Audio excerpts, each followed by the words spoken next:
No പറയുമ്പോൾ ശ്രദ്ധിച്ച് മാത്രം നോ പറയുക. ഒരു കഥ പറയട്ടെ. ഒരു പുഴ വളരെ ശാന്തമായിട്ട് ഇങ്ങനെ ഒഴുകിക്കൊണ്ടിരിക്കുകയാണ്. അങ്ങനെ ആ പുഴ ഒഴുകിക്കൊണ്ടിരിക്കുമ്പോഴാണ് അത് തിരിച്ചറിയുന്നത് ഏതാനും നിമിഷങ്ങൾക്കകം താനൊരു കടലിൽ ചെന്ന് പതിക്കാൻ പോവുകയാണ്.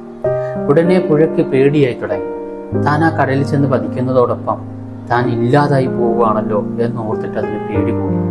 താൻ കടലിലേക്ക് പതിക്കാൻ പോവുകയാണ് എന്ന് തിരിച്ചറിഞ്ഞ നിമിഷം മുതൽ ആ പുഴ അതിന്റെ വേഗത ഏതെങ്കിലും തരത്തിലൊക്കെ കുറയ്ക്കാനായിട്ട് ശ്രമിച്ചുകൊണ്ടേയിരുന്നു. പക്ഷെ പുഴ സ്വാഭാവികമായിട്ട് ഒഴുകിക്കൊണ്ടേയിരുന്നു.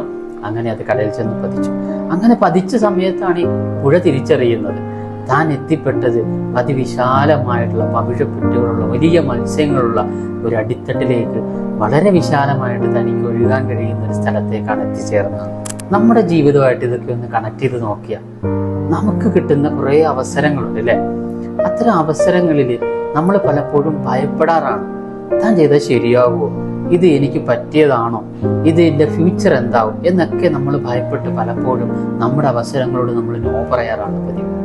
പക്ഷേ നാം പറയുന്നൊരു എസ് അത് ചിലപ്പോൾ നമ്മുടെ ജീവിതത്തെ തന്നെ മാറ്റിമറിച്ചേക്കാം. നമുക്ക് കിട്ടുന്ന അവസരങ്ങൾ പലപ്പോഴും അത് എക്സ്പീരിയൻസ് ചെയ്താൽ മാത്രമേ നമുക്കറിയാൻ കഴിയുള്ളൂ അല്ലേ? പലപ്പോഴും നമ്മൾ എക്സ്പീരിയൻസ് ചെയ്ത് കഴിയുമ്പോൾ നമുക്ക് തോന്നും, അയ്യോ ഇത് ഇത്രയും ഉണ്ടായിരുന്നുള്ളല്ലേ, ഇതിനെ ഞാൻ ഇത്ര പേടിച്ചത് എന്നൊക്കെ നമുക്ക് തോന്നാറുണ്ട്. അതുകൊണ്ട് നമുക്ക് കിട്ടുന്ന അവസരങ്ങൾ ഒരിക്കലും നമ്മൾ നഷ്ടപ്പെടാതിരിക്കുക. അപ്പോഴേ ഞാൻ ആദ്യം പറഞ്ഞതുപോലെ നമ്മൾ നോ പറയുമ്പോൾ വളരെ ശ്രദ്ധിച്ച് മാത്രം നോ പറയാം. ബിക്കോസ് ചില നോകൾ നമ്മുടെ ജീവിതത്തിലെ ഉയർച്ചയിലേക്കുള്ള ചവിട്ടുപടികൾ നമ്മളായിട്ട് തന്നെ തട്ടിത്തെറിപ്പിക്കുന്നതായിരിക്കും.